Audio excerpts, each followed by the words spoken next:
Kadang yang bikin kaya bukan cuma kerja keras, tapi juga perjanjian. Dan kalau yang diajak janji itu bukan manusia, yakin bisa bayar harganya? Cerita ini diambil dari kisah yang beredar di daerah Tulungagung, Jawa Timur.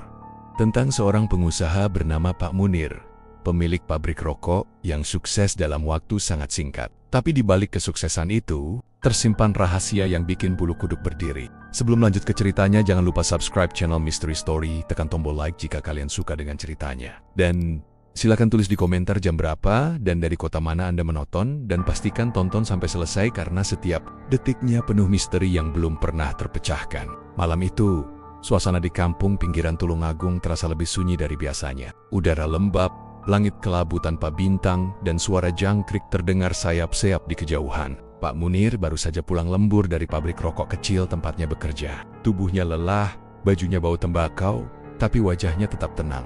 Dia duduk di kursi bambu depan rumah, menyalakan rokok kretek murahan yang tinggal separuh bungkus. Asapnya membumbung pelan, menari-nari di udara malam. Di dalam rumah, Bu Rini sudah tertidur.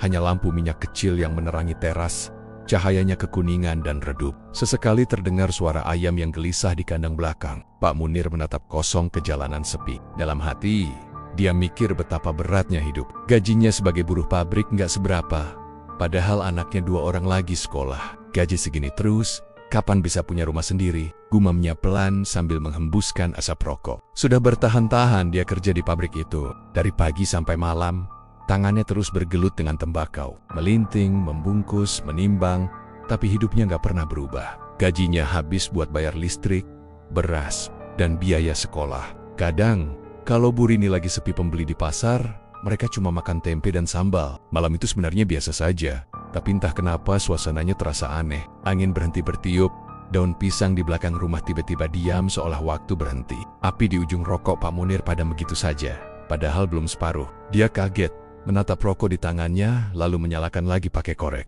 Tapi anehnya, begitu api menyala, ada bisikan pelan dari arah kebun belakang rumah. Suaranya dalam, berat, dan serak. Kalau mau kaya, datangi aku di Bukit Kuncen.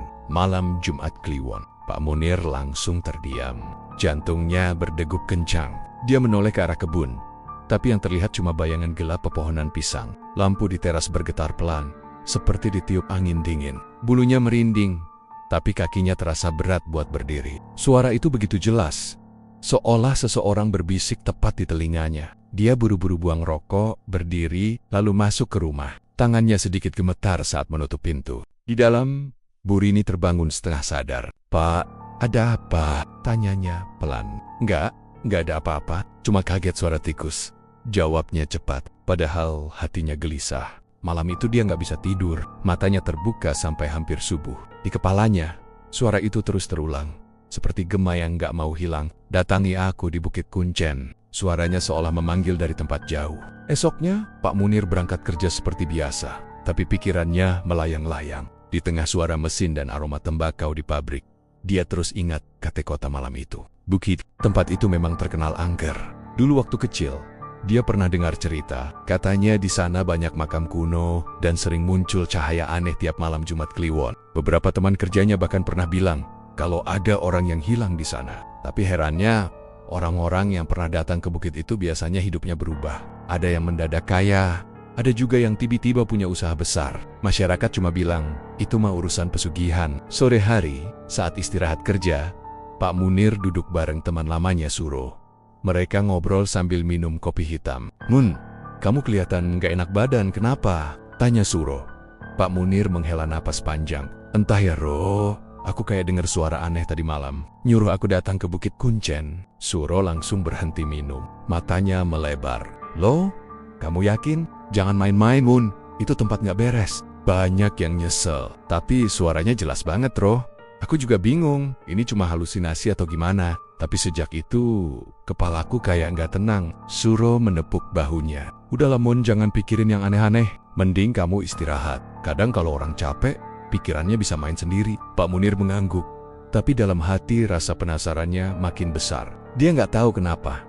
Tapi setiap kali malam tiba, suara itu muncul lagi di kepalanya. Kadang saat dia sendirian di dapur, atau pas lagi ngerokok di depan rumah, suara berat itu pelen-pelen berbisik, seolah memanggil. Hari berganti, Tapi rasa penasaran itu justru tumbuh. Pak Munir mulai mencari tahu tentang Bukit Kuncen. Dia tanya-tanya ke orang tua di kampung. Salah satu dari mereka, Mbah Darto, sempat cerita. Bukit Kuncen itu tempat pesarian kuno. Nduk, dulu pernah ada orang datang ke sana minta kaya. Tapi syaratnya berat. Kalau nggak sanggup, bisa hilang akalnya. Bahkan nyawanya. Waktu dengar itu, Pak Munir sempat merinding. Tapi anehnya, bukan takut yang dia rasakan. Malah seperti ada dorongan dari dalam hati buat datang ke sana. Seolah ada sesuatu yang manggil dan gak bisa ditolak. Malam berikutnya, Bu Rini menyadari suaminya makin sering bengong. Kadang tengah malam duduk di depan rumah sendirian, ngerokok, tanpa ngomong apa-apa. Pak, kamu kenapa akhir-akhir ini? Kok sering melamun gitu? Tanya Bu Rini khawatir. Pak Munir hanya menggeleng. Nggak apa-apa, Rin. Cuma mikir rezeki aja. Aku pengen hidup kita lebih baik. Bu Rini menatapnya lama. Ia tahu suaminya sedang menanggung beban besar. Tapi malam itu, dia sempat dengar Pak Munir bergumam pelan saat ngerokok di luar. Suaranya seperti orang ngomong tapi nggak jelas. Seolah ngobrol sama seseorang. Paginya, Bu Rini cerita ke tetangga sebelah. Bu Siti, Bu, semalam saya dengar Pak Munir ngomong sendiri. Nggak tahu, kayak manggil-manggil sesuatu. Apa dia lagi stres ya? Bu Siti cuma geleng-geleng. Jangan-jangan dia lagi diganggu makhluk halus, Bu. Soalnya akhir-akhir ini di sekitar sini memang aneh. Kucing sering teriak tengah malam. Ayam-ayam juga kayak ketakutan. Malam ketiga setelah suara itu muncul, angin tiba-tiba bertiup kencang. Pohon pisang di belakang rumah Pak Munir bergetar hebat. Padahal langit cerah tanpa tanda hujan. Suara itu datang lagi. Kali ini lebih jelas. Datangi aku di Bukit Kuncen, bawa rokokmu, bawa jiwamu. Pak Munir langsung berdiri dari kursi. Keringat dingin membasahi lehernya. Tapi rasa takut itu bercampur penasaran yang aneh. Dadanya berdebar keras, matanya kosong menatap gelap ke arah kebun. Dalam pikirannya, bayangan pabrik besar, rumah bagus, dan mobil baru terlintas cepat. Dia membayangkan anak kenania bisa sekolah tinggi. Istrinya nggak perlu jualan sayur lagi. Semua itu terasa begitu nyata, seolah bisa diraih dengan sekali langkah. Dia menatap ke arah kebun sekali lagi, lalu menghembuskan napas panjang. Kalau memang itu jalannya, aku akan datang, katanya pelan. Sejak malam itu, keputusan Pak Munir sudah bulat. Meskipun belum tahu apa yang menunggunya di Bukit Kuncen, rasa ingin tahunya mengalahkan rasa takut. Ia merasa seperti ada kekuatan yang menariknya ke sana. Semakin lama semakin kuat. Dan ketika malam Jumat Kliwon mulai mendekat, suasana di rumahnya terasa makin berat. Lampu sering berkedip sendiri. Bau tembakau terasa menyengat walau nggak ada yang rokok. Dan setiap tengah malam, terdengar langkah kaki di dapur, seperti ada orang berjalan perlahan. Bu Rini semakin cemas, tapi Pak Munir justru tampak tenang. Ia tidur lebih larut, dan tiap pagi selalu menatap ke arah bukit di kejauhan, seolah tempat itu memanggil namanya. Tanpa disadari, hidupnya pelan-pelan mulai berubah. Bukan karena uang, tapi karena sesuatu yang tak terlihat sedang mengawasinya dari balik gelap kebun belakang rumah. Dan malam Jumat Kliwon itu semakin dekat. Malam itu, langit di Tulungagung tampak aneh. Angin berhembus pelan tapi dinginnya seperti menusuk tulang. Bulan purnama menggantung di antara awan tipis, membuat bayangan pepohonan terlihat panjang dan bergoyang pelan di tanah berbatu. Pak Munir melangkah perlahan di jalan setapak menuju Bukit Kuncen. Di tangannya ada bungkusan kecil berisi kembang 7 rupa, segelas kopi hitam yang masih hangat, dan sebatang rokok kretek. Di dadanya, jantung berdebar kencang, tapi kakinya terus melangkah tanpa ragu. Sepanjang perjalanan, suasana terasa semakin sepi. Hanya suara daun kering yang bergesekan di bawah langkahnya, dan sesekali suara burung malam yang terdengar seperti teriakan jauh di antara pepohonan. Di puncak bukit, ada satu pohon besar yang konon katanya sudah berumur ratusan tahun. Orang-orang di kampung menyebutnya pohon bunut kuncen, tempat arwah para penjaga pesarian berkumpul. Begitu sampai di bawah pohon itu, Pak Munir berhenti. Nafasnya terengah, bukan karena lelah, tapi karena hawa dingin yang tiba-tiba datang, seperti menyelimuti seluruh tubuhnya. Udara di sekitarnya berubah. Tak ada lagi suara jangkrik, tak ada hembusan angin, hanya keheningan yang membuat bulu kuduk berdiri. Ia menurunkan bungkusan dari tangannya dan meletakkannya di tanah. Perlahan, ia menaburkan bunga 7 rupa, menyalakan rokoknya, lalu meletakkan segelas kopi hitam di depan pohon besar itu. Tangannya gemetar, tapi pikirannya dipenuhi rasa penasaran dan harapan besar. Dalam hati, ia berbisik pelan, "Kalau ini memang jalan buat rezeki yang lebih baik, tunjukkan jalannya, Gusti." Belum sempat rokoknya habis separuh, tiba-tiba ada suara langkah kaki berat dari arah belakang. Bukan langkah manusia biasa. Suaranya seperti seseorang berjalan di atas dedaunan basah. Tapi setiap langkah menggema panjang, seperti bunyi kayu tua yang retak. Pak Munir langsung menoleh. Tapi yang dilihatnya hanya kegelapan. Tak ada siapa-siapa. Ia berusaha tenang, menelan ludah, dan kembali duduk bersila menghadap pohon. Beberapa detik kemudian, angin tiba-tiba berhembus kencang. Bunga-bunga yang ia tabur beterbangan, dan api rokoknya hampir padam. Bau tembakau yang semula harum berubah jadi lebih tajam dan menusuk, bercampur dengan aroma kemenyan yang entah dari mana datangnya. Udara di sekitarnya berubah panas, tapi anehnya kulit Pak Munir terasa menggigil. Dari balik kabut tipis yang muncul di sekitar pohon, terlihat bayangan seseorang. Tinggi, kurus, dan wajahnya samar tertutup asap putih. Bayangan itu makin lama makin jelas. Sosok itu tampak seperti pria tua berpakaian hitam panjang, tapi wajahnya berubah, kadang seperti manusia, kadang seperti arang terbakar. Matanya merah menyala, dan dari mulutnya keluar asap seperti orang yang sedang merokok. "Kau datang." Suaranya berat, dalam, dan bergema seolah berasal dari dalam tanah. Pak Munir menunduk, suaranya bergetar waktu menjawab. "Iya, saya datang. Seperti yang kau suruh." "Untuk apa kau kesini, Munir?" Tanya sosok itu lagi. "Saya ingin hidup lebih baik. Ingin usaha saya maju. Saya capek miskin terus." Suara itu tertawa pelan, dalam, dan aneh. Tawa yang tidak menunjukkan kebahagiaan, tapi justru membuat telinga Pak Munir berdengung. "Kau ingin kaya? Semua orang ingin kaya, tapi tidak semua berani menanggung akibatnya." Pak Munir menelan ludah. "Kalau memang ada jalan, saya siap menanggungnya." Sosok itu maju perlahan. Langkahnya tidak menyentuh tanah, tapi setiap kali bergerak, tanah di bawahnya seperti berguncang pelan. Bau tembakau makin kuat, dan dari ujung jubah hitamnya menetes cairan hitam seperti darah pekat. "Baik, aku akan berikan jalan. Tapi syaratnya tidak ringan," katanya. "Apa syaratnya?" Suara Pak Munir hampir tak terdengar. Sosok itu mendekat hingga jarak mereka hanya beberapa langkah. Asap di sekitarnya menggulung, memutar, lalu membentuk pusaran kecil di antara mereka. Di tengah pusaran itu, tiba-tiba muncul segenggam daun tembakau yang warnanya keemasan, seperti bercahaya dalam gelap. Aromanya wangi, tapi sekaligus membuat kepala berputar. "Ambil ini, Munir. Dari daun ini kau akan buat rokok. Rokokmu akan disukai orang. Siapapun yang menghisapnya akan kecanduan, akan kembali lagi, dan lagi." Pak Munir menatap daun itu. Tangannya gemetar waktu mengulurkannya, tapi begitu daun itu ia genggam, hawa hangat merambat ke seluruh tubuhnya, membuatnya merasa tenang dan anehnya kuat. Tapi sebelum sempat ia bicara, suara sosok itu kembali terdengar.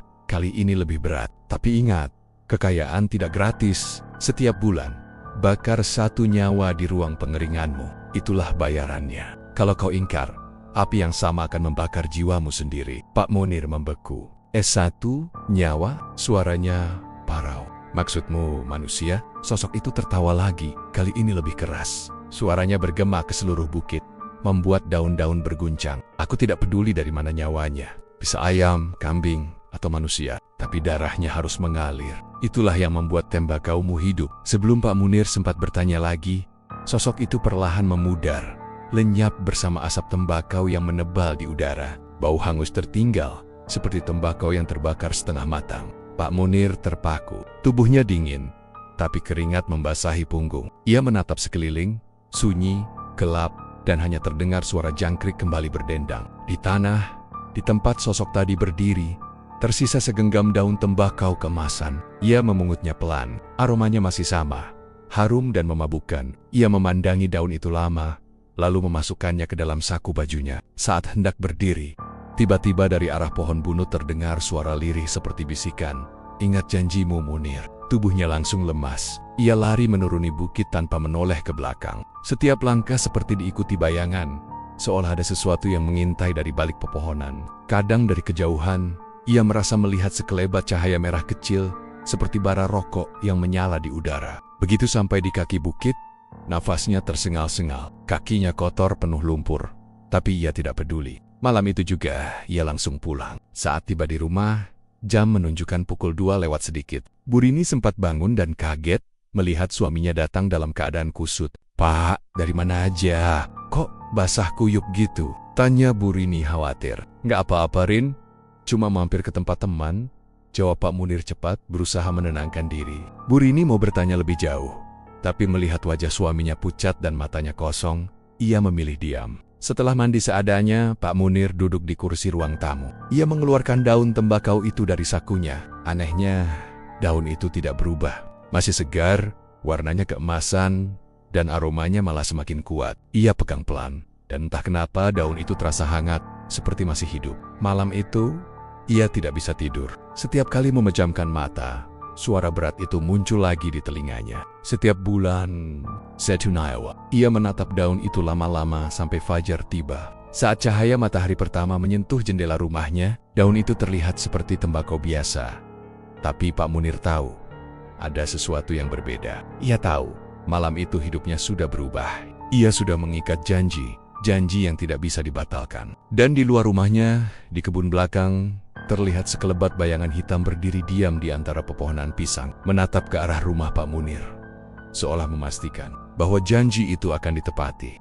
Pak Munir nggak pernah nyangka hidupnya bisa berubah secepat itu. Setelah malam di Bukit Kuncen itu, semuanya terasa berjalan di luar nalar. Tembakau yang dikasih sosok misterius itu, dia simpan rapi di kotak kayu kecil. Awalnya dia cuma coba campur sedikit aja ke bahan rokok buat dijual ke wareng-wareng sekitar. Tapi hasilnya aneh, rokok itu laku keras dalam sehari. Orang-orang datang lagi, beli lagi, sampai rebutan. Ada yang bilang rokoknya enak banget, wanginya bikin tenang.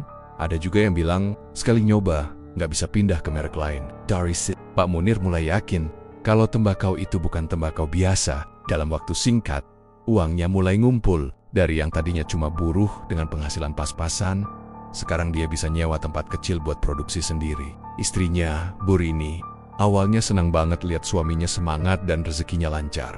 Tapi Bu Rini sempat heran, karena tiap malam Jumat Kliwon, Pak Munir selalu ngilang. Katanya mau ngelakuin doa syukur, tapi entah di mana. Aku mah bilang, ini bagian dari usaha, Rin.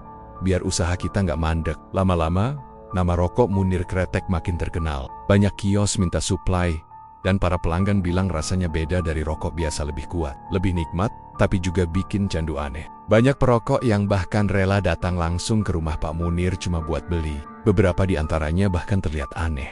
Matanya sayu, tapi senyumnya lebar seperti orang ketagihan. Dari keuntungan itu, Pak Munir beli tanah di pinggir kota Tulungagung dan mulai bangun pabrik kecil. Semua orang kagum. Buruh pabrik dulu yang dulu satu nasib dengannya, sekarang malah kerja di bawah dia. Banyak yang salut, tapi ada juga yang curiga. Karena cara suksesnya terlalu cepat. Apalagi, tiap malam Jumat Kliwon, pabrik itu selalu ditutup, gemboknya besar, dan gak boleh ada satupun karyawan yang masuk. Warga sekitar sering lihat pemandangan aneh. Dari ventilasi pabrik keluar asap hitam pekat, bercampur bau gosong yang aneh, bukan tembakau, tapi mirip seperti daging yang dibakar. Kadang terdengar juga suara aneh, seperti orang teriak minta tolong, sayup-sayup, tapi nyata. Tapi kalau ditanya, Pak Munir cuma bilang, itu cuma proses pengeringan tembakau.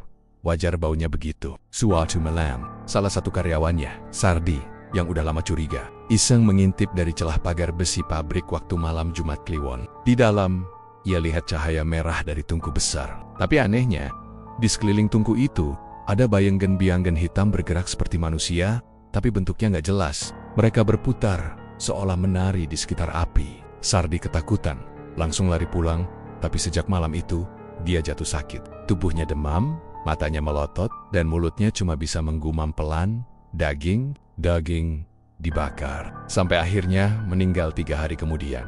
Kabar itu bikin warga heboh. Tapi Pak Munir tetap tenang. Ia bahkan datang ke rumah Sardi, bantu biaya pemakaman, dan bilang kalau Sardi mungkin kecapekan kerja. Semua orang percaya, karena Pak Munir memang dikenal dermawan. Tapi dalam hati, dia tahu, malam itu memang ada yang salah. Sejak ritual pertama, dia sering merasa seperti diawasi. Kadang, kalau lewat ruang pengeringan di siang hari, dia cium bau aneh, bau darah bercampur tembakau. Kadang, ia juga lihat bayangan lewat di pojok ruangan, padahal nggak ada siapa-siapa.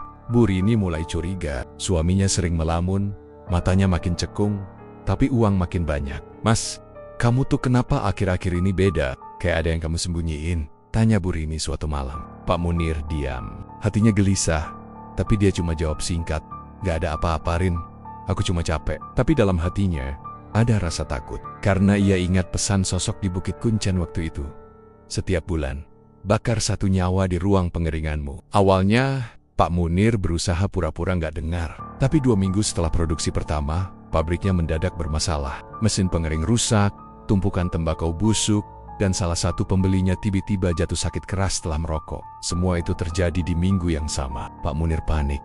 Tapi malam itu, di mimpinya, muncul sosok tinggi berasap itu lagi. "Sudah waktunya, Munir," katanya dengan suara berat. "Kau ingin terus kaya kan?" Besok malamnya, Pak Munir datang lagi ke pabrik sendirian. Ia bawa dupa, kain kafan, dan sebotol darah ayam yang katanya harus disiram ke tungku. Tapi di tengah ritual itu, tiba-tiba dia merasa ada sesuatu berdiri di belakangnya. Nafasnya berat, dan dari sudut mata, dia lihat bayangan tinggi berasap itu berdiri, tersenyum lebar tanpa wajah. "Kau terlambat 1 malam," bisiknya. Lalu dari api yang menyala mengkuil tanggen-tanggen hitam yang bergerak pelan seperti mencari korban. Sejak malam itu, satu pekerja pabrik hilang tanpa jejak namanya. Warto orang-orang bilang dia kabur. Tapi kawan-kawannya yakin, malam itu Warto lembur di ruang pengeringan. Setelah kejadian itu, pabrik kembali lancar. Produksi meningkat, pelanggan bertambah, dan rokok Munir kretek makin terkenal keluar kota. Tapi orang-orang yang kerja di sana sering cerita hal-hal aneh. Tembakau kadang berubah warna jadi merah tua seperti darah. Mesin sering nyala sendiri tengah malam. Dan suara orang nangis kadang terdengar dari ruang belakang. Tapi anehnya, tiap kali ada yang coba cerita ke Pak Munir, besoknya mereka langsung berhenti kerja, katanya mau pindah, tapi nggak ada yang tahu kemana. Warga sekitar mulai jaga jarak. Mereka tetap beli rokoknya karena memang enak, tapi nggak mau terlalu dekat dengan pabrik itu. Di mata mereka, Pak Munir sekarang bukan lagi buruh sederhana. Ia berubah jadi pria kaya yang dingin, jurang senyum, dan suka menatap kosong ke arah langit malam, seolah menunggu sesuatu. Sampai suatu malam, Bu Rini terbangun karena dengar suara langkah kaki di dapur. Dia kira maling, tapi waktu dia intip, dilihatnya Pak Munir berdiri di depan tungku kecil, menatap api sambil berbisik pelan. "Satu lagi, tinggal 1 lagi," katanya lirih. Wajahnya datar, matanya kosong, dan di tangannya, Bu Rini lihat ada sehelai rambut panjang yang menempel di jari. Sejak malam itu, hidup mereka nggak pernah sama lagi. Bu Rini sering mimpi buruk, melihat suaminya membakar tubuh seseorang di dalam pabrik. Kadang, waktu dia mencuci baju Pak Munir, dari saku celananya keluar abu hitam dan potongan kecil kain yang terbakar. Tapi setiap kali dia tanya, suaminya cuma bilang, "Itu abu tembakau, Rin," biasa sambil tersenyum aneh. Dan di luar sana, setiap malam Jumat Kliwon, warga masih mencium bau gosong yang makin kuat. Kadang disertai suara tawa berat yang menggema di antara dinding pabrik rokok itu. Suara yang membuat semua orang di Tulungagung enggan lewat di depan pabrik Pak Munir setiap malam. Karena mereka tahu di dalam sana, bukan cuma tembakau yang sedang dibakar. Malam itu, suasana di sekitar pabrik rokok milik Pak Munir terasa lebih sunyi dari biasanya. Angin berembus pelan membawa aroma tembakau yang bercampur dengan sesuatu yang sulit dijelaskan. Seperti bau daging terbakar yang samar tapi menusuk. Raffi, salah satu karyawan muda berusia 23 tahun, sudah lama menyimpan rasa penasaran. Ia sudah bekerja di sana hampir 1 tahun. Dan selama itu pula, setiap malam Jumat Kliwon, pabrik selalu dikunci rapat. Tidak ada yang boleh masuk, bahkan satpam pun disuruh pulang lebih awal. Alasannya selalu sama, proses pengeringan tembakau khusus. Tapi bagi Raffi, itu terdengar terlalu aneh. Beberapa pekerja lama sering berbisik tentang suara-suara aneh dari dalam pabrik saat malam Jumat. Ada yang bilang mereka mendengar suara orang menjerit. Ada juga yang mendengar seperti suara tawa berat yang gak wajar. Tapi semua yang terlalu penasaran biasanya gak bertahan lama kerja di situ. Mereka tiba-tiba resign atau mendadak pergi tanpa kabar. Malam itu, rasa penasaran Raffi sudah memuncak. Seusai jam kerja saat semua karyawan pulang, dia pura-pura ketinggalan barang di gudang belakang. Sambil menunggu semua orang benar-benar pergi, dia bersembunyi di balik tumpukan karung tembakau.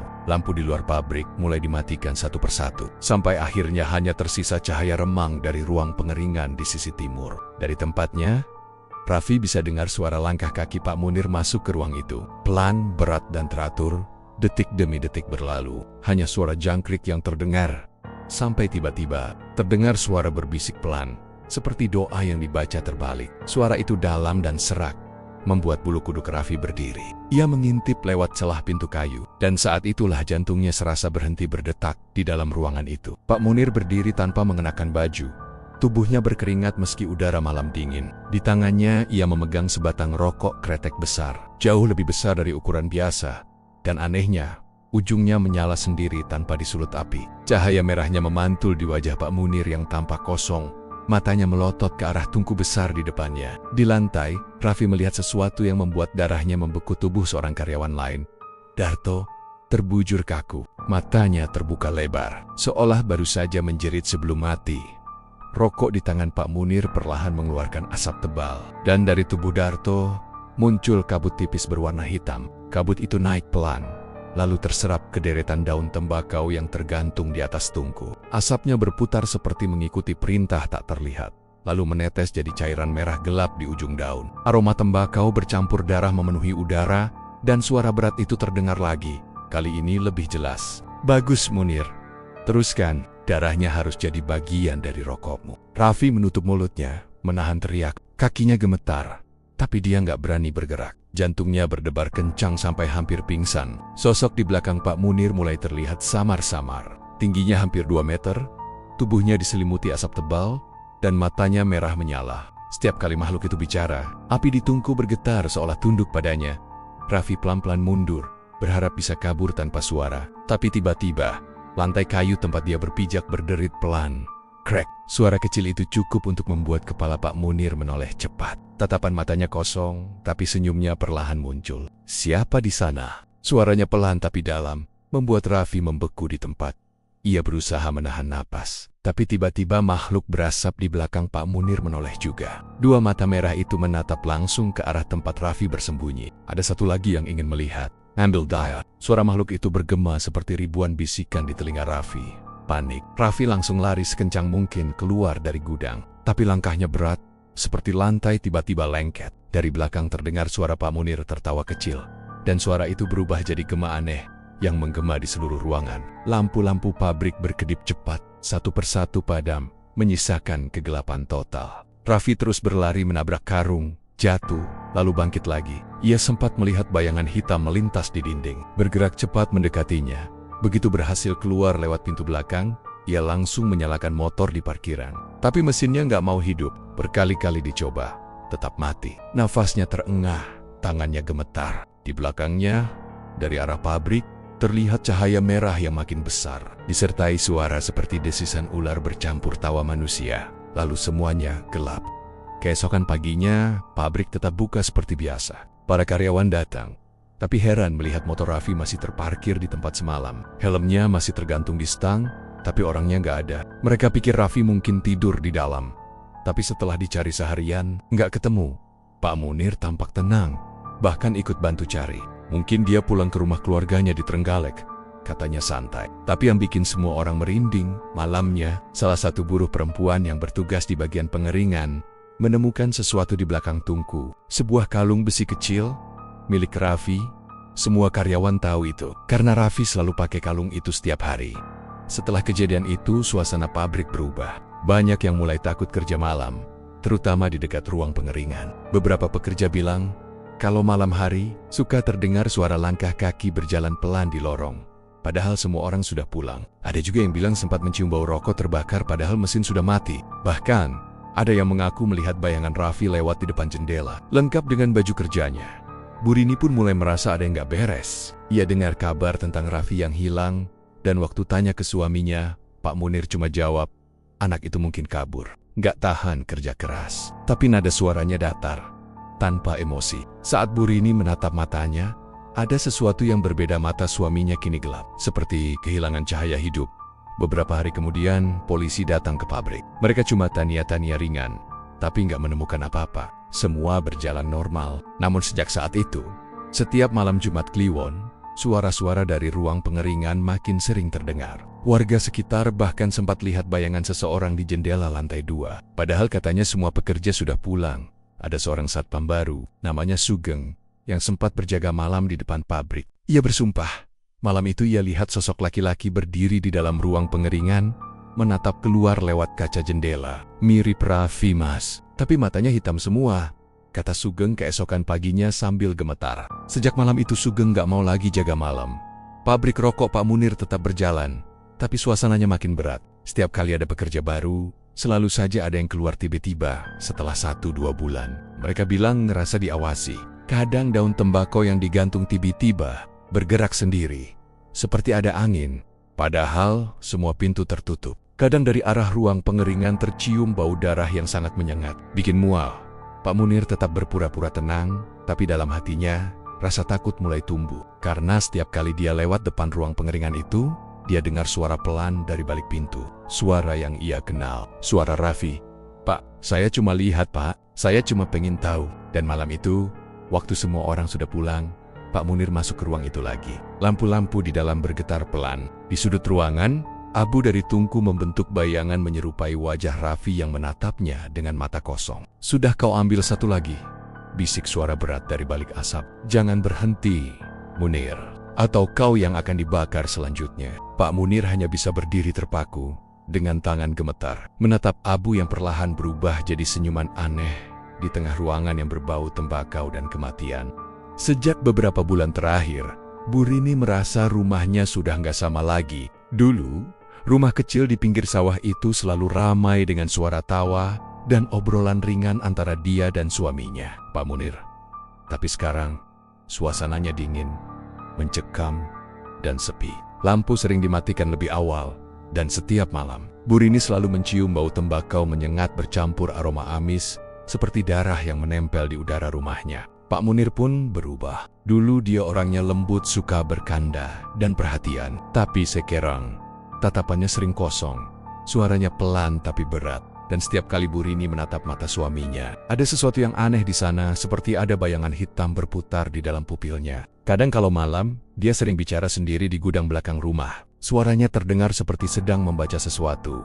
Kadang pelan, kadang tiba-tiba meninggi seperti sedang marah. Awalnya Bu Rini pikir suaminya cuma stres karena urusan pabrik. Tapi kecurigaannya makin besar setelah beberapa kali dia lihat Pak Munir keluar rumah tengah malam sambil bawa dupa, pisau kecil, dan mangkok tanah liat berisi darah ayam. Ia selalu menuju ke gudang dan baru keluar menjelang subuh dengan wajah pucat dan baju penuh noda. Suatu malam, Bu Rini nggak tahan lagi. Sekitar jam 2 dini hari, saat suaminya kembali ke gudang, dia diam-diam mengintip dari celah pintu. Dari dalam, terlihat cahaya temaram dari lilin merah dan asap dupa yang mengepul tebal sampai menutupi sebagian ruangan. Di tengah ruangan, Pak Munir duduk bersila di depan sesuatu yang tergantung di langit-langit. Saat Bu Rini menajamkan pandangan, jantungnya langsung berdegup kencang. Itu bukan ayam seperti yang dikira, tapi kepala kambing tergantung dengan tali merah. Dan di bawahnya ada baskom besar penuh cairan gelap yang terus menetes dari potongan lehernya. Bu Rini hampir berteriak.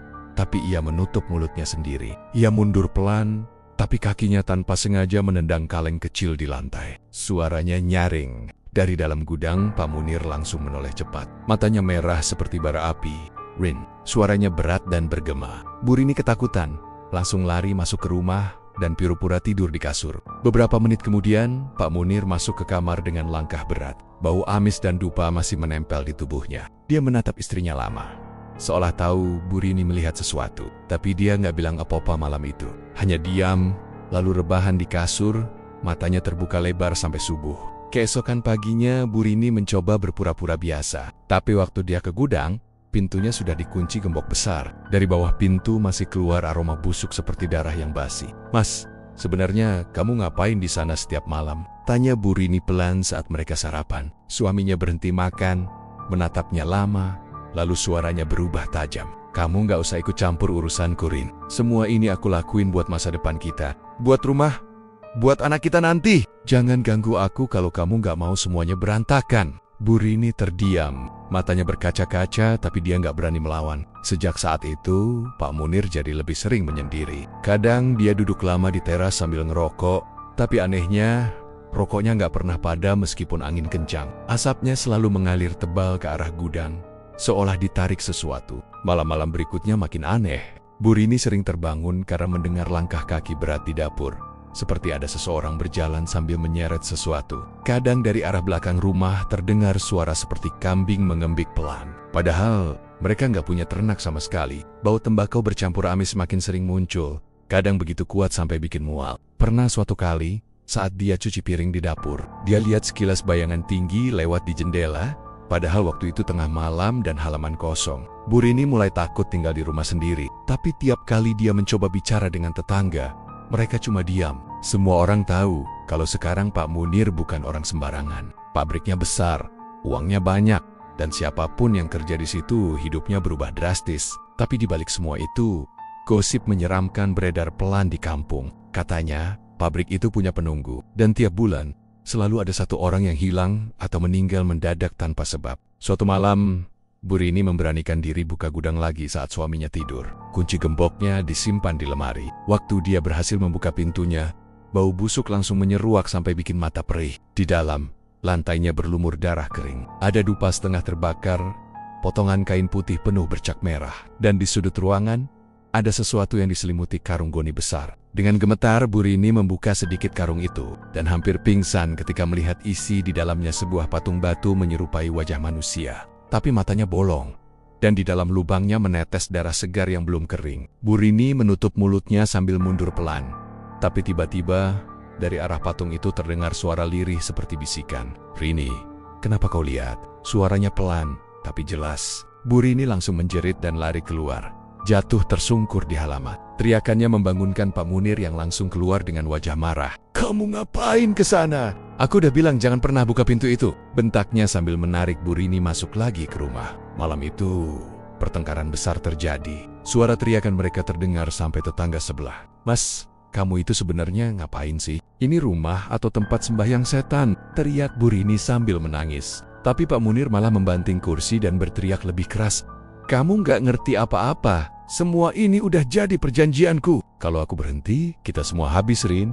Habis." Setelah itu, Bu Rini cuma bisa menangis di kamar. Dia tahu, suaminya sudah bukan Pak Munir yang dulu. Tatapannya kosong, suaranya berat, dan setiap kali ia menyebut kata perjanjian, matanya terlihat seperti dipenuhi ketakutan dan kemarahan sekaligus. Sejak malam itu, Bu Rini nggak berani lagi buka gudang. Tapi setiap malam, dia tetap dengar suara-suara aneh dari arah sana. Kadang seperti langkah kaki banyak orang, kadang seperti suara orang berbisik pelan, memanggil namanya. Pernah suatu kali, saat dia sedang memejamkan mata, dia merasa ada sesuatu berdiri di ujung ranjang. Saat dia buka mata, dia lihat sosok hitam tinggi dengan mata merah menatapnya dalam diam, sebelum perlahan menghilang jadi asap. Bu Rini semakin yakin rumahnya sudah dikutuk. Pagi-pagi, saat dia nyapu halaman, sering ada abu hitam aneh di depan pintu. Kadang dia nemuin potongan bulu kambing di bawah meja makan, padahal dia nggak pernah masak daging itu. Dan di atas atap, sering terdengar suara berat melangkah meskipun langit terang.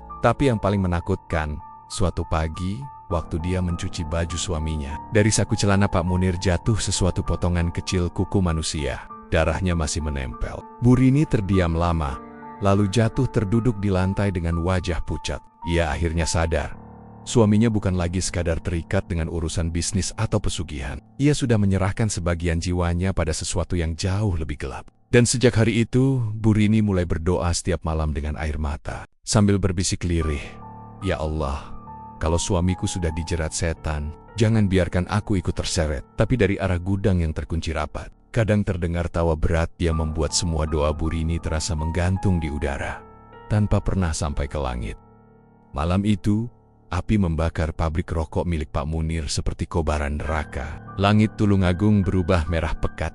Asap tebal menggulung ke udara, dan suara kayu terbakar bercampur dengan jeritan warga yang berlarian mencoba membantu. Petugas pemadam datang tergesa. Tapi meski air sudah disiram berkali-kali, api seperti nggak mau padam. Dari luar, orang-orang bisa mencium bau gosong aneh. Bukan seperti tembakau terbakar biasa. Bau itu lebih mirip seperti daging yang hangus. Beberapa warga bahkan sampai muntah mencium aroma yang pekat menusuk hidung itu. Begitu api mulai mereda, beberapa petugas nekat masuk ke dalam ruang pengeringan yang jadi pusat api. Lantai gosong, tembok hitam legam, tapi di tengahnya, mereka menemukan sesuatu yang bikin mereka nggak bisa ngomong. 5 tengkorak manusia, hangus sebagian, masih dalam posisi seperti berbaris. Di sekitar tengkorak itu, ada abu tembakau yang masih mengepul, dan di atasnya tergantung sisa daun tembakau yang warnanya merah gelap, seolah tersiram darah. Kabar itu langsung menyebar ke seluruh desa. Warga berdatangan, melihat dari jauh karena dilarang mendekat.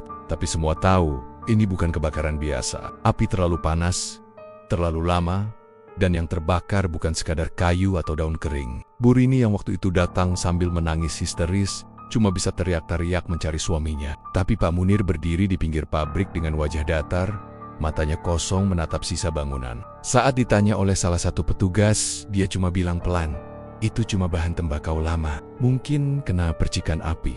Kalimatnya tenang, tapi nada suaranya dingin banget, seperti bukan orang yang baru kehilangan hartanya. Namun warga mulai nggak percaya. Dari dulu mereka memang udah curiga sama kegiatan aneh di pabrik itu tiap malam Jumat Kliwon. Katanya cuma pengasapan tembakau khusus, tapi beberapa orang sering dengar jeritan samar dan bau daging terbakar yang keluar dari ventilasi. Dan sekarang setelah kebakaran ini, semuanya seperti terbukti. Banyak yang mulai menghindar, nggak mau lagi kerja di sana, apalagi beli rokok buatan pabrik itu. Katanya rokoknya udah dicampur sama hal-hal yang nggak manusiawi. Polisi sempat datang buat nyelidiki. Mereka ambil sampel abu, sisa kain, dan tengkorak yang ditemukan. Tapi anehnya, beberapa hari kemudian, semua barang bukti itu hilang dari kantor polisi. Petugas yang jaga malam itu katanya pingsan tanpa sebab. Begitu sadar, dia bilang nggak ingat apa-apa. 2 hari kemudian, polisi yang ikut menyelidiki kasus itu jatuh sakit keras. Badannya demam tinggi, matanya merah, dan setiap tidur, dia teriak-teriak nyebut nama Munir. Sampai akhirnya dia minta dipindah tugas keluar kota karena nggak kuat. Sejak malam kebakaran itu, rumah Pak Munir juga mulai terasa aneh. Warga yang lewat di depan rumahnya malam-malam bilang, sering lihat bayangan orang banyak mondar-mondir di dalam. Padahal, lampu rumah padam. Kadang terdengar suara orang menangis dari arah dapur. Bu Rini makin ketakutan, tapi suaminya tetap bersikap dingin. Setiap ditanya soal kebakaran, dia cuma jawab, itu cuma ujian kecil. Nggak usah takut, sebentar lagi semuanya akan baik lagi. Tapi malam-malam berikutnya, ketenangan rumah itu berubah jadi mimpi buruk. Suatu malam, Bu Rini terbangun karena dengar suara langkah kaki berat dari arah halaman belakang. Awalnya dia kira maling, tapi waktu ngintip dari jendela, dia lihat suaminya berdiri di bawah pohon jambu, membakar dupa sambil nyebut nama-nama aneh. Di depannya, ada sesajen dan segenggam tembakau berwarna gelap. Dari dupa itu keluar asap yang berubah bentuk seperti wajah manusia menjerit. Bu Rini ketakutan sampai jatuh terduduk, dan waktu dia buka mata lagi, suaminya udah masuk kamar, tidur seolah nggak ada apa-apa yang terjadi. Keesokan harinya, polisi kembali datang ke rumah Pak Munir buat tanya beberapa hal soal pabriknya. Tapi baru beberapa menit bicara, tiba-tiba salah satu polisi itu batuk keras. Dia nutup mulutnya, tapi darah menetes dari sela jarinya. Nggak lama kemudian, dia jatuh pingsan. Polisi lain panik dan langsung bawa dia ke rumah sakit. Tapi nggak ada hasil pemeriksaan yang bisa menjelaskan kenapa itu terjadi. Sejak kejadian itu, pihak berwenang berhenti ganggu Pak Munir. Semua seolah memilih diam, pura-pura nggak tahu apa-apa. Warga yang dulu sempat hormat dan kagum sama kesuksesan Pak Munir, sekarang mulai jaga jarak. Anak-anak takut lewat depan rumahnya. Warung sebelah rumahnya tutup, karena katanya tiap malam bau tembakau bercampur amis darah masih sering keluar dari arah pagar. Ada satu warga, namanya Pak Karyo, yang pernah coba bantu ngelapor ke kepala desa soal keanehan di rumah Munir. Tapi besoknya dia nggak datang ke ladang, dan istrinya nemuin dia di kamar mandi dalam keadaan menggigil. Matanya melotot, dan di tangannya masih ada abu rokok yang gosong. Bu Rini makin nggak tahan. Malam-malam dia sering berdoa sambil nangis, berharap semua ini berhenti. Tapi makin sering dia berdoa, makin banyak hal aneh terjadi. Suatu malam, waktu dia buka lemari buat ambil selimut, dia nemu seikat daun tembakau kering yang masih nempel darah segar di ujungnya. Dari sela-selanya keluar bisikan kecil yang bilang, sudah waktunya tumbal berikutnya. Bu Rini langsung buang daun itu ke dapur dan bakar, tapi api yang menyala malah berubah biru, lalu padam sendiri tanpa sisa. Sementara itu, Pak Munir tetap beraktivitas seperti biasa. Tapi orang-orang bilang matanya sekarang beda, tatapannya kosong, tapi dalam. Seolah dia lihat sesuatu yang gak bisa dilihat manusia lain. Setiap malam Jumat Kliwon, dia pergi keluar rumah, dan selalu pulang menjelang subuh dengan baju kotor dan bau asap pekat menempel di tubuhnya. Gak ada yang berani tanya karena semua tahu, kebakaran pabrik itu bukan kebetulan. Itu adalah pertanda bahwa sesuatu di balik kesuksesan Munir akhirnya mulai kebongkar. Beberapa hari setelah kebakaran, petugas pemadam yang pertama kali masuk ke ruang pengeringan datang ke rumah Pak RT.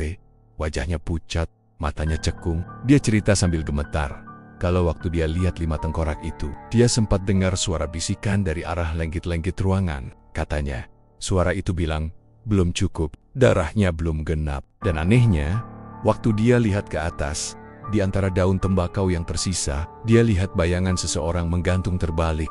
Matanya terbakar merah.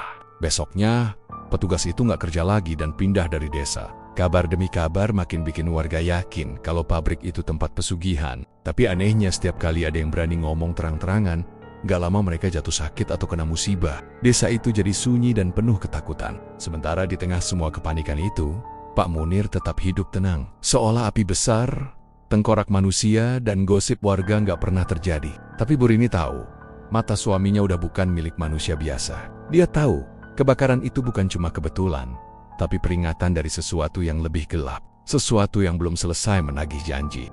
Beberapa bulan setelah kebakaran besar itu, pabrik rokok milik Pak Munir resmi ditutup. Tidak ada lagi aktivitas produksi, tidak ada lagi pekerja yang masuk. Papan nama pabrik mulai pudar, cat dindingnya terkelupas, dan pintu gerbangnya digembok rapat. Tapi anehnya, meskipun tidak ada satupun orang di sana, tiap malam Jumat Kliwon, lampu-lampu di dalam pabrik sering terlihat menyala sendiri. Dari jauh, kelihatan samar-samar cahaya kuning redup berkelip di balik jendela yang berdebu. Orang-orang yang melintas di jalan depan pabrik selalu mempercepat langkah, apalagi kalau angin malam mulai bertiup membawa aroma aneh. Wangi tembakau bercampur bau daging gosong yang bikin perut mual. Banyak warga yang akhirnya memilih menghindari jalan itu sama sekali. Tapi ada beberapa yang masih penasaran, terutama anak-anak muda yang suka tantangan. Mereka sering nekat datang ke depan pabrik tengah malam, cuma buat buktiin cerita-cerita horor yang tersebar di kampung. Namun hampir semuanya pulang dengan wajah pucat dan tubuh gemetar. Ada yang bilang mereka melihat sosok pria berdiri di depan pintu pabrik, mengenakan baju kerja lusuh, dengan sebatang rokok kretek menyala di tangannya. Asap rokoknya tebal, melingkar di kepalanya seperti kabut. Tapi yang bikin ngeri, wajah pria itu cuma separuh terlihat. Sisanya seperti hangus, meleleh, dan berasap. Saat mereka coba panggil, sosok itu hanya menatap sebentar, lalu perlahan tubuhnya larut jadi asap dan hilang ditiup angin malam. Salah satu yang pernah mengalami sendiri kejadian itu adalah Pak Darto, tukang ojek yang sering mangkal dekat pertigaan menuju pabrik. Dia bercerita dengan suara bergetar sambil ngopi di warung. Katanya malam itu, dia mau antar penumpang ke rumah di ujung kampung, dan harus lewat depan pabrik. Waktu dia sampai di depan gerbang, tiba-tiba motor terasa berat dan mesinnya mati sendiri. Dia turun, berusaha nyalain lagi, tapi gagal. Saat itu juga, dari arah dalam pabrik terdengar suara batuk berat, seperti orang tua yang sedang ngerokok lama banget. Hu. Suaranya serak dan menggema. Pak Darto nengok, dan di antara sela-sela gerbang besi, dia lihat sosok berdiri dengan wajah gelap. Hanya bara rokok di tangannya yang menyala terang. Sosok itu menatap ke arahnya, lalu berkata pelan, "Masih mau kerja di sini?" Suaranya berat banget, dan dari mulutnya keluar asap putih tebal yang berbau anyir. Pak Darto langsung naik motor lagi, dorong sekuat tenaga, dan kabur tanpa nengok ke belakang. Katanya, sejak malam itu dia nggak pernah berani lewat situ lagi, bahkan siang hari sekalipun. Sejak kejadian itu, cerita tentang arwah Pak Munir makin menyebar luas. Banyak yang percaya kalau malam kebakaran itu bukan kecelakaan biasa. Dukun tua dari desa sebelah, Mbah Kromo, bahkan bilang kalau Munir gagal memenuhi bayaran pesugihan yang dia sepakati. Korbannya kurang satu, dan dalam dunia pesugihan, hutang darah harus dibayar dengan darah. Jadi, waktu kobaran api melahap pabrik malam itu, roh yang dulu memberi kekayaan datang menagih. Dan kali ini, giliran Pak Munir sendiri yang dijadikan tumbal terakhir. Beberapa warga yang masih penasaran pernah coba masuk ke area pabrik setelah kejadian itu. Ada dua orang pemuda, Bima dan Randy, yang nekat masuk lewat pagar belakang suatu malam. Mereka bawa senter dan kamera, katanya mau bikin konten. Tapi mereka cuma bertahan kurang dari 10 menit di dalam. Bima yang keluar duluan kelihatan panik luar biasa, lari sambil nangis, sementara Randy nggak pernah kelihatan lagi. Saat Bima ditanya, dia cuma bisa ngomong terbata-bata di ruang pengeringan. Dia masih di sana, ngerokok sambil manggil nama aku. Setelah itu, Bima jatuh sakit, demam tinggi, dan 3 hari kemudian meninggal tanpa sebab jelas. Polisi datang lagi ke lokasi buat cari Randy, tapi mereka nggak nemuin apa-apa selain bekas puntung rokok kretek yang masih hangat di lantai. Padahal, pabrik udah kosong berbulan-bulan. Waktu malam-malam tertentu, terutama saat hujan turun dan kabut turun dari perbukitan, dari cerobong tua di atas pabrik, sering keluar asap putih tebal. Bau asapnya wangi, tapi ada aroma aneh yang nyelip, kayak bau darah hangus yang dicampur tembakau basah. Orang-orang yang lewat di kejauhan bisa dengar suara samar dari dalam gedung, seperti orang batuk-batuk berat, lalu disusul suara tertawa kecil yang dalam dan serak. Huk, hehe. Kadang juga terdengar suara mesin tua berderak. Padahal semua alat di sana sudah rusak sejak kebakaran. Warga sampai lapor ke kepala desa. Tapi waktu tim dari kecamatan datang buat ngecek, pabrik itu kelihatan biasa saja, sunyi, berdebu, dan gelap. Tapi yang ikut masuk ke ruang pengeringan selalu ngeluh pusing dan mual. Salah satu dari mereka bahkan sempat pingsan karena katanya tiba-tiba mencium bau daging terbakar yang sangat kuat. Padahal di ruangan itu kosong. Bu Rini, istri Pak Munir, Sejak malam kebakaran memilih pindah ke rumah orang tuanya di Blitar. Katanya dia nggak sanggup tinggal di desa itu lagi. Tapi sebelum pergi, dia sempat cerita ke tetangganya. Kalau malam terakhir sebelum pabrik terbakar, dia mendengar suaminya bicara sendiri di kamar belakang. Suaranya berat, seperti sedang bernegosiasi. Kalimat yang sempat dia dengar membuat bulu kuduk merinding. Sudah, kasih aku waktu 1 bulan lagi. Aku akan cari satu lagi. Aku janji. Setelah itu, Bu Rini bilang, dia mencium bau tembakau yang begitu kuat sampai matanya perih. Pagi harinya, pabrik suaminya sudah jadi abu. Sejak itu, dia tak pernah kembali. Ada satu hal yang paling bikin warga takut. Kadang, waktu lewat di depan pabrik menjelang tengah malam, mereka bisa lihat bayangan orang-orang berjalan di dalam bangunan itu. Jumlahnya banyak, kadang 5 atau 6 sosok. Mereka berjalan pelen-pelen di antara mesin dan tumpukan karung. Dari jauh, siluet mereka seperti orang bekerja, tapi tubuh mereka terlihat tembus cahaya. Lalu satu persatu berhenti di depan ruang pengeringan, menatap lurus ke arah luar jendela, seolah mereka tahu sedang diperhatikan. Dan kalau orang yang ngintip itu nggak segera pergi, salah satu bayangan akan bergerak cepat mendekat, dan suara batuk berat itu akan terdengar lagi, kali ini tepat di telinga. Beberapa orang mengaku langsung jatuh pingsan di tempat karena ketakutan. Pernah juga seorang sopir truk yang kebetulan melintas tengah malam berhenti di depan pabrik karena ban belakangnya kempes. Saat dia turun buat ganti ban, dia lihat dari jendela pabrik ada cahaya merah menyala kayak api kecil. Dia pikir masih ada orang di dalam,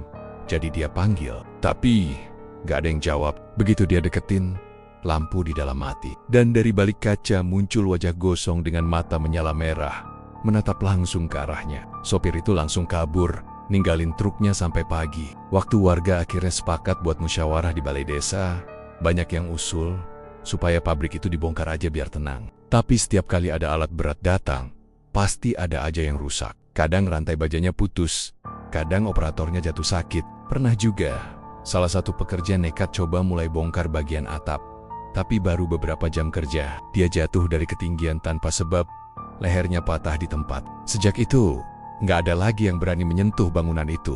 Kini pabrik itu dibiarkan kosong. Rerumputan tumbuh tinggi, dan dindingnya ditutupi lumut. Tapi setiap malam Jumat Kliwon dari Keyohan, masih terlihat cahaya lampu di dalam, samar dan bergetar. Asap putih kadang keluar dari cerobong, membentuk bayangan seperti wajah manusia yang sedang menghisap rokok. Suara samar-samar seperti batuk dan tawa serak masih sering terdengar, membuat siapapun yang lewat menunduk dan mempercepat langkah. Beberapa warga bilang, rokok buatan terakhir dari pabrik itu masih ada di tangan orang-orang tertentu. Katanya, kalau seseorang menyalakan rokok itu tengah malam, aromanya luar biasa wangi.